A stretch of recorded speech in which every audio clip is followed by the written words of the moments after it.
Welcome. My name is Dr. Mauro Zappaterra, and I am here today with Chris. Chris was a patient of mine here at Synovation Medical Group, and I asked him to be interviewed today because I felt as if his experience was important to express to the audience in terms of the possibilities of what could be done when somebody is in chronic pain. And so, Chris, could you take us from the beginning? You had a fairly severe accident, Yeah. and you've gone through some significant events in your life. You've had significant pain, and you've actually been able to decrease your pain medications, come off of your pain medications, and you've done some significant self-help techniques. Could you tell us how you got to that point? Injury is a brachial plexus injury. I had 3 nerves avulsed from the spine. It's left me with right arm paralysis, chest, and actually my right lung is paralyzed as well. The nerve pain from that is consistent. It's been 14 years now. It's been an ongoing process. It's about, my pain experience now is probably about, I would say, 30% of what it was in the onset. It has flare-ups here and there. I can handle it pretty well. The nature of the injury is that the area where the nerves are torn out of the spine, the brain is reading it as constant trauma. So there's a burning, crushing, stinging, stabbing. That is by far the worst pain I've ever experienced. And I'd mentioned to you that my experience, my history with pain I played contact sports, I played rugby, and writing an article for this organization I help out with people with my injury paralysis. And in that article I had to sort of go through my whole mind of whole past experience of pain, which is pretty significant, and how I dealt with it. It's always been good. And the reason I bring that up is that it was informative for me to know that I had an ability to tolerate pain, but it was still crushing me. It was still taking me out. I had been jumped by a gang when I was 21, knifed multiple times, surgery ended up taking up half my liver. At the time I didn't have health insurance, so I had no anesthetics as soon as I woke up from having half my liver removed. And I was quite capable of dealing with it then, because I knew it was a limited target of time. And I used that for myself as a self-validator, because pain can be pretty debilitating at times, and you lose a real sense of self-identity, or becomes a sense of identity, and you feel chronically ill, which was one of the biggest hurdles to get over. And so post-injury, I basically started researching pain because of medications I was on there. They immediately put me on Neurontin, Oxycontin, amitriptyline, Effexor, and then methadone for 4.5 years. But when I read that people had this injury and 25 years later the pain was still the same, it brought me to my knees. And I wouldn't look at the internet after that, because I was just like, I couldn't imagine that was possible. So the ride through of those, I was on pain meds for about 5 years, and it was something I guess I had to do. I had to push the envelope and see if there was some remedy for it, but it was probably the most, it was the most personally debilitating thing, and sort of spiritually debilitating. It really extinguished my fire. I fell into a state of depression, and I was still getting surgeries for basically 3.5 years to reinnervate my arm, which is important actually in my sort of self-help process, because most of the specialists I saw after post-injury, USC, UCLA, Stanford, I ended up going to every major surgeon in the country I could to reinnervate my arm, to not amputate it, because amputation was the end result of what they said was most likely to happen if nerves didn't reinnervate. from the damage I had. And I have a daily practice of meditation now that the whole concept is fire it to wire it. That if I want to not experience pain, I have to go in a direction that's not pain, mentally and physiologically support that with natural endorphins, exercise, healthy diet that doesn't help increase like substance P levels in the body, things like that. But the fire it to wire it aspect is that they took 4 nerves off my ribs to innervate my bicep, took a muscle out of my thigh to innervate my bicep, to put in my bicep area, half my C7 from my left side, which innervates tricep and ring and pinky finger, to my deltoid, part of my ulnar nerve to my tricep, which was a procedure that my sister and I came up with after meeting all these surgeons, which was a world first. They did at the Mayo Clinic in Rochester, which the fire it to wire it thing was, it took me 18 months to get my shoulder to flicker at all. It took me a year to get my bicep to flicker. And it was a consistent daily practice of trying to simply think it to happen, think it to happen, think it to happen. And I would use muscle stimulators to keep the muscle active, but that actual process was slightly depressing in itself, that you're doing this thing daily and the hope that's going to take,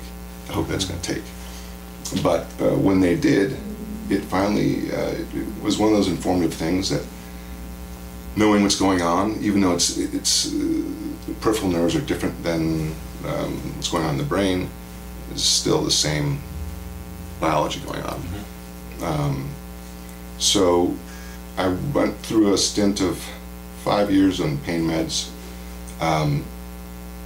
To get off the meds, I went to a pain clinic at Stanford for 2 months. That was really informative. Just being around other people that were experiencing chronic pain. That article I'd mentioned I'd written for this organization, United Brachial Plexus Network, that deals with my injury, had gotten me to take a close look at my history of pain. But the article itself was titled Pain, the Great Isolator, because for me it had put me in a depressive state, removed me from friends, removed me from physical activity, removed me from a lot of the nature of who I was, and that was its own hurdle to get over, a sense of identity and things like that. But the pain clinic was phenomenal in that I was around other people dealing with very similar struggles. I mean, very different components, reflex sympathetic dystrophy, or there was fibromyalgia,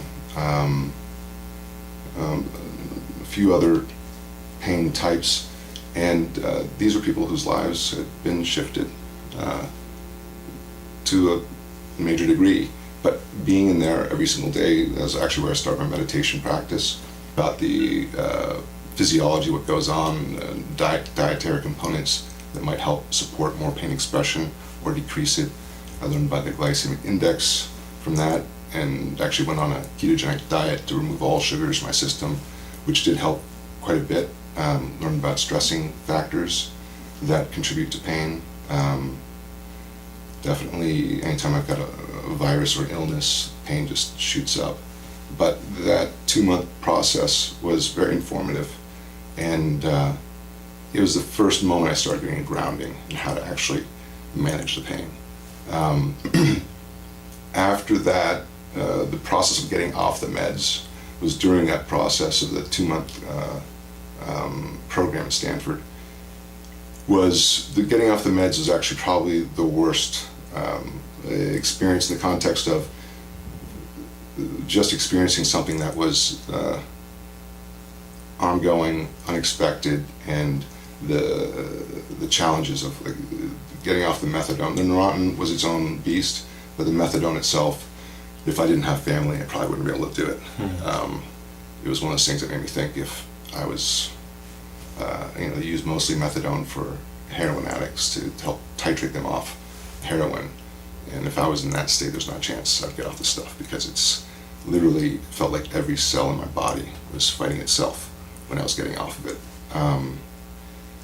But when I got off of it, it was then the mask, is essentially masking the pain to whatever limited degree it could. Then I was all of a sudden dealing with not being on the drugs, and then dealing with the pain up front.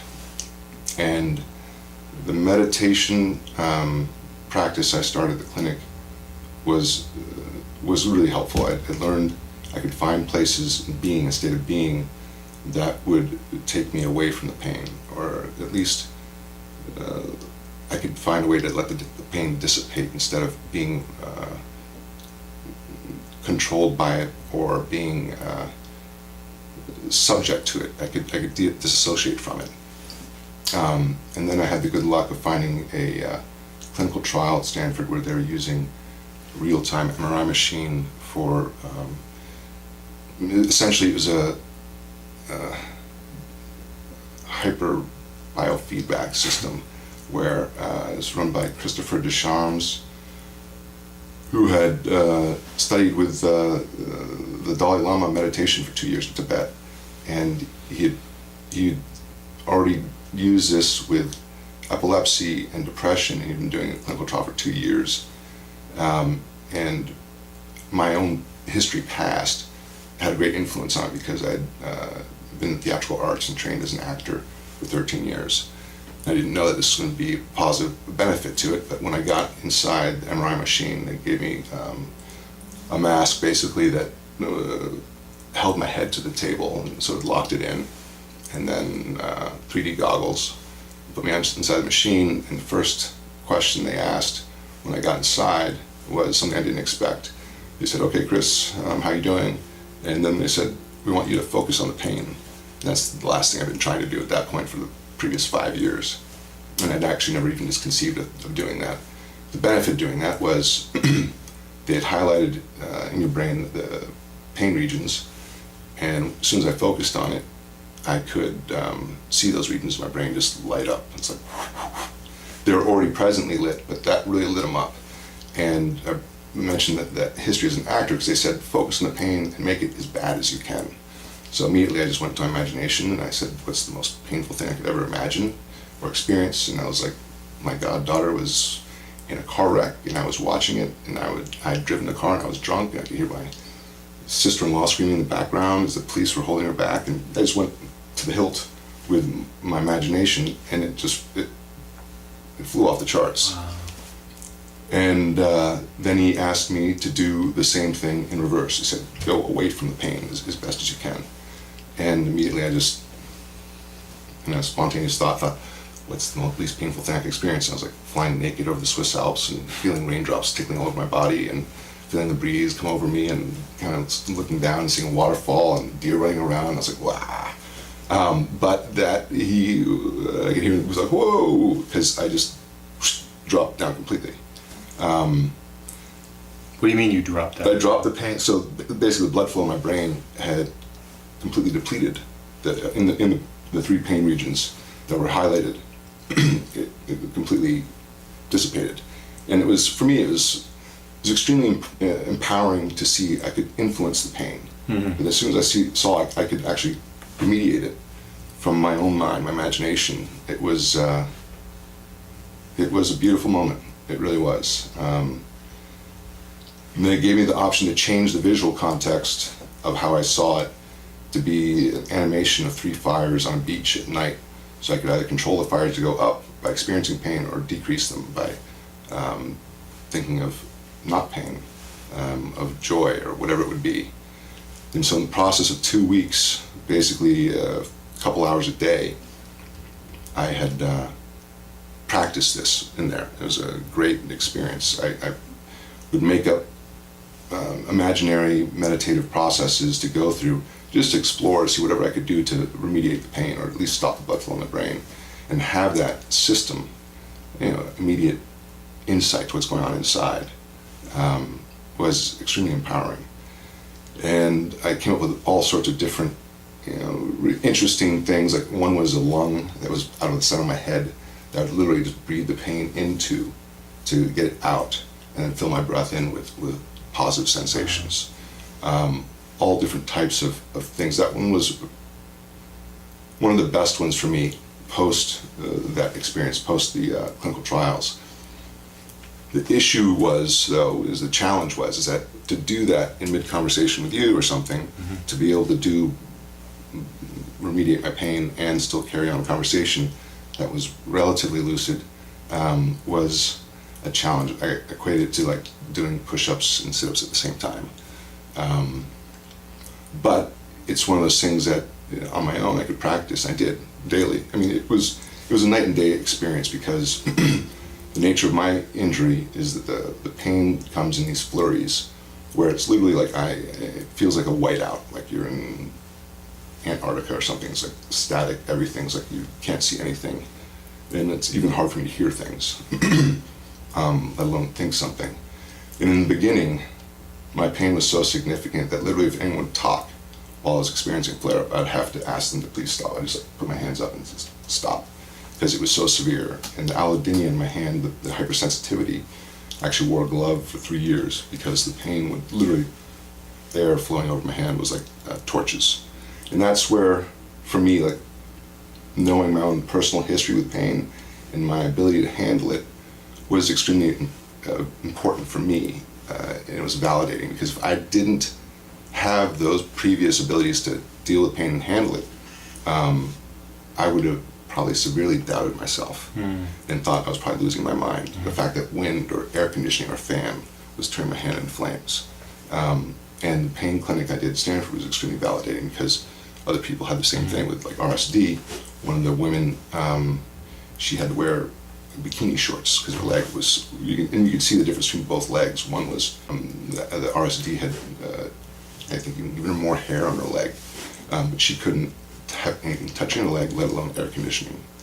So that, for me, it's can be so unsettling having this chronic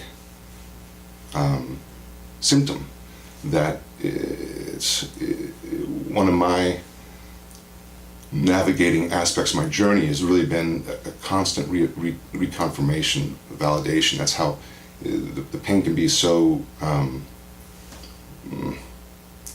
just tormenting in the context of it makes it, you start getting a bit mentally fragile. And so that'd be one thing that for other patients that are experiencing it, whatever it might be, if it be sciatica or other things, is it's important for them to know that what they're experiencing is real. It's one of the challenges. But then to also say that you've got the ability to influence it and to have a say in it is the biggest part. I've kept a consistent meditative practice for the past 6 years now. I meditate 45 minutes to an hour a day. I use my pain as a personal sort of dojo. To be, it's like, while it's tapered down significantly, it's still persistent, and it is use it as a.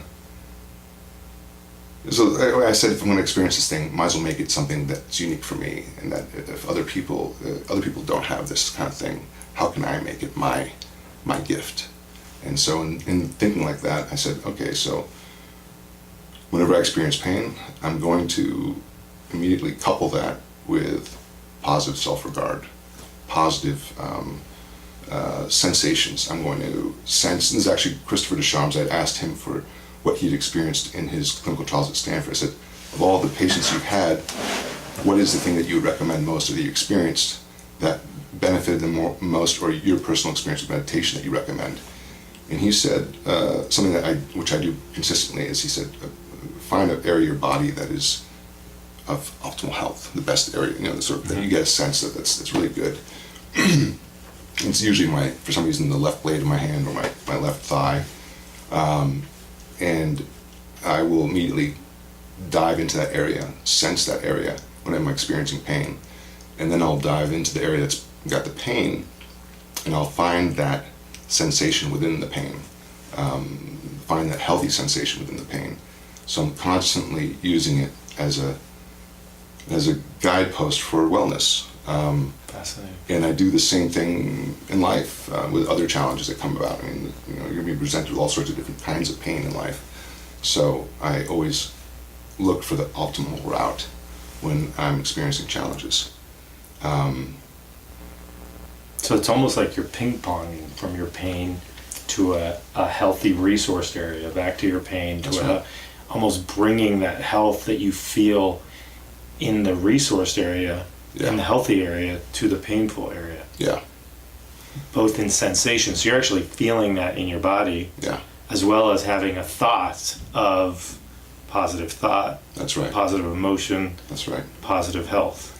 That's right. And the only conflict with some of that is in the meditation practice that I practice, Vipassana, is that there's no attachment or clinginess to something.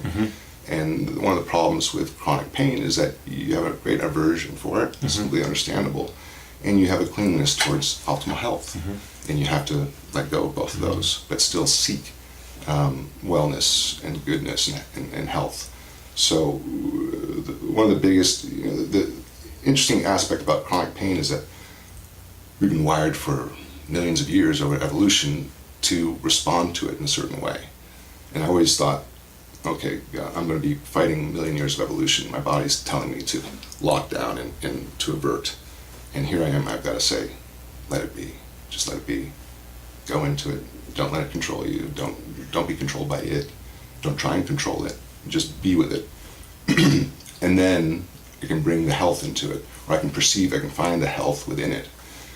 And that's the tricky, it's a little bit of a little dance, but the value of it is significant in the context of everything else in life. That as soon as you start clinging to anything, or you're completely averted from it, as Carl Jung said, what you resist persists, and that natural, spontaneous reflex to respond to the pain is what's got to be constantly tempered with and worked with. It was actually Viktor Frankl, Man's Search for Meaning. He said about Jews in Auschwitz or concentration camp is that the space of real liberation of freedom is between stimulus and response. And increasing that space continually is the goal. And he said that's what enabled people to survive and other people not to survive. And that for me is always in the back of my mind. Stimulus and response, how I'm going to respond. And if I'm going to, and this is where I use my injury as a template for what's possible. The fact that I've had nerves off my ribs, nerve my bicep, and they took a muscle out of my thigh and put it in there, and that half my C7 on my left side's going to my deltoid, that I don't have to think about that. I move these on their own now, where before they're completely paralyzed. And it's become second nature. There's still some tie-ins, like when I breathe, my bicep flexes. And it's sort of constantly, slowly breathing. But I flex it independently, and it's different. And so that is always a reminder to me that I can do the same thing in my mind. I can keep on firing it to wiring it. I can use it as a dojo to bring me back to what I want. That's been the most empowering part of it. And the only challenge is that I experience is during sleep, is that I'm woken up during sleep and I don't have the conscious ability when I'm sleeping to, at least yet, I don't, to modulate it. And actually in the research I've done, the importance of healthy sleep, it's fundamental. So it's always one of those things that I will have to make extra space for, because my mind doesn't want to believe I need it, but then it makes a big difference. All those influencing factors. What was it? You said you had this, idea when you were doing the research of fire it to wire it. Yeah. That's actually, a very powerful adage in neuroplasticity. Yeah. Neurons that fire together wire together. That's right. Is that something that you came up with in your own research and thought this is actually a therapeutic goal of mine, or were there clinicians that helped you understand that? Because it seems like a very progressive therapeutic modality that you used that is just sort of being used today, and you've been doing this almost for let's say 14 years. 14 years. Yeah. How did you find that? So I went off the deep end when I was first injured because specialists out in USC and UCLA were basically going, it might be amputated, your arm, if it doesn't get back. And luckily I've got a brother who's in the biotech arena. He's a venture capitalist, and he saw me my third day in the hospital. I was coming conscious, and he had gotten in touch with Christopher Reeves, Surgeon Weiss Young, and found out the severity of my injury. And he said, if you want to fix this, we're going to do it on our own, which is a pretty significant thing to hear when you're in the bed. What was that? If you want to fix this, we're going to have to do it on our own. That there's not going to be really an answer to my injury, at least with the specialists that I was seeing. And that's one of the natures of mine specifically, is that there's only a handful of neurosurgeons that know what to do with this. And so a lot of people do have amputations. That's why I'm on this board still. But, so my research, I ran across Professor Geoffrey Reisman, who had actually coined the term neuroplasticity, I think in the 70s, and he actually just passed away a few weeks ago. I'd gotten in touch with him and this other specialist who was reimplanting nerves. And he was able to, using glial cells from olfactory cavity, reimplant them in the brachial plexus injury areas, and then have, these are for rats, unfortunately, but he was having these rats be able to reambulate. And I knew from what was going on with spinal cord injuries, and still is the case pretty much, that the best therapy was literally getting someone in a harness if you had a spinal cord injury from the waist down, and this would be after even 20 years after injury, that you could get someone in a harness, get them on a treadmill, and have someone actually physically move their legs while they were thinking of it. And that same process for me reinnervating my biceps with nerves off my ribs is that I had to consistently think to make those nerves grow. If I didn't think to try and activate it, even when there was no muscle flexion for a year in the bicep, that was essentially fire it to wire it, fire it to wire it. And that was exactly what Geoffrey Reisman was doing. That's what they would do with spinal cord injuries. And from what I understand from Weiss Young, what he had told me is that it only takes 10% of the spinal cord to be intact to be able to ambulate.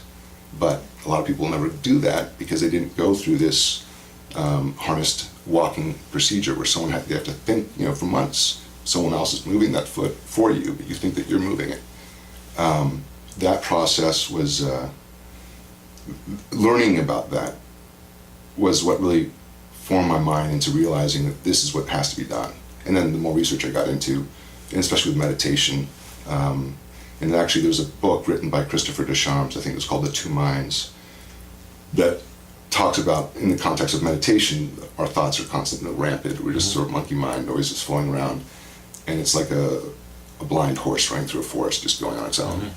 And it builds these channels. Eventually it builds these channels wherever it passes over, like a riverbed.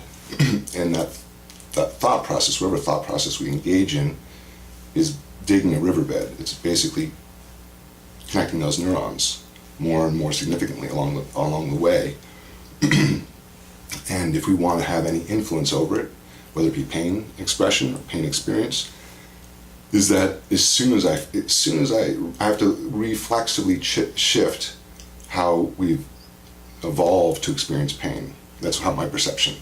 When I experience pain, I have to immediately snap into fire to wire, experience positive sensations there, or I will go to a positive aspect of my body. And that,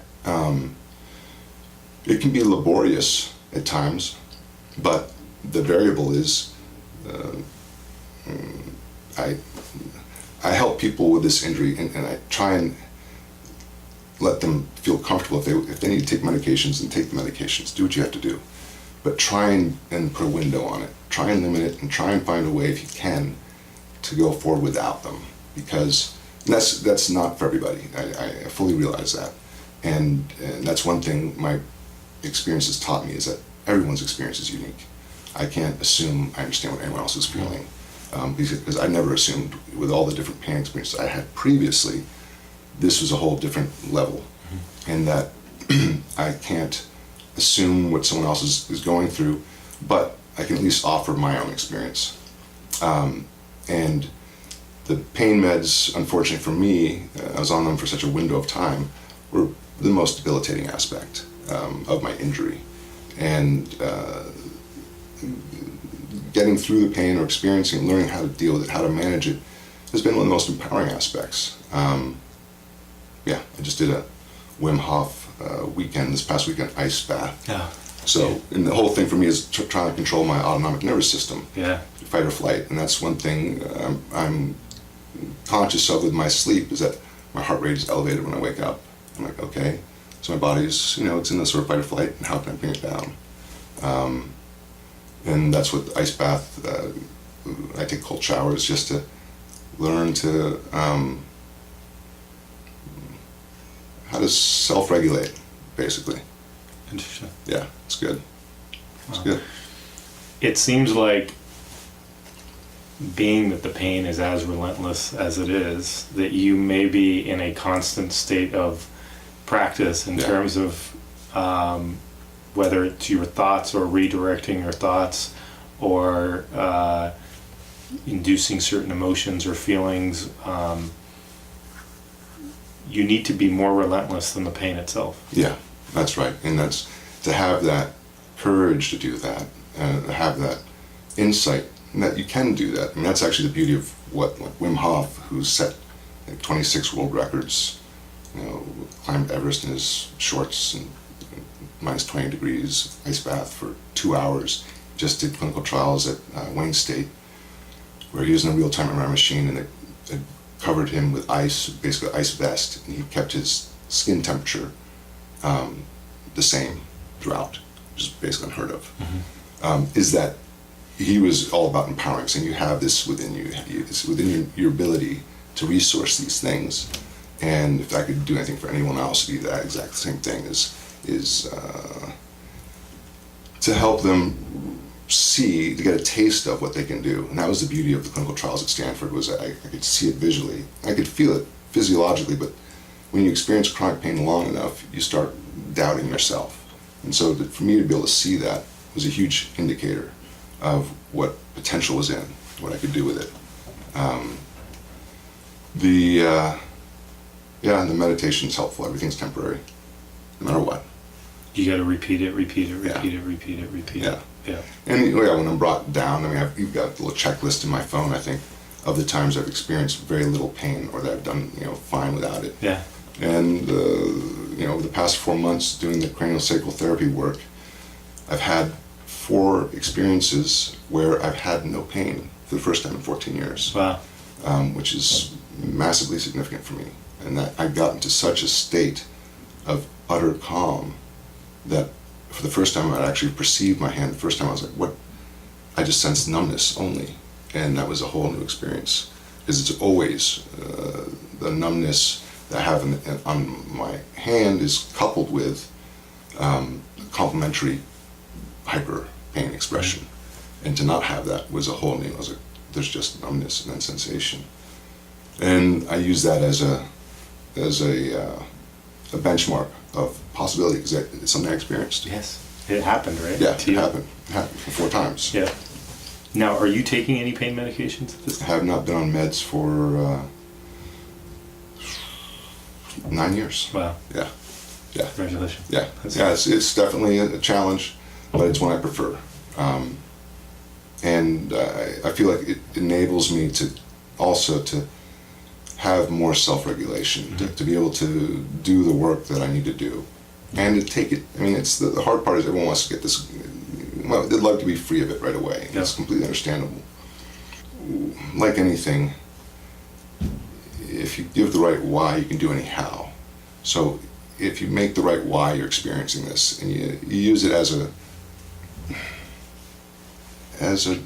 dojo, as a gym, as a template to how you handle other things in life, whether it be giving yourself more permission, more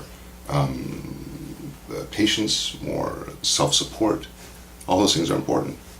That's fantastic. Yeah, I really want to thank you for of course. doing this interview.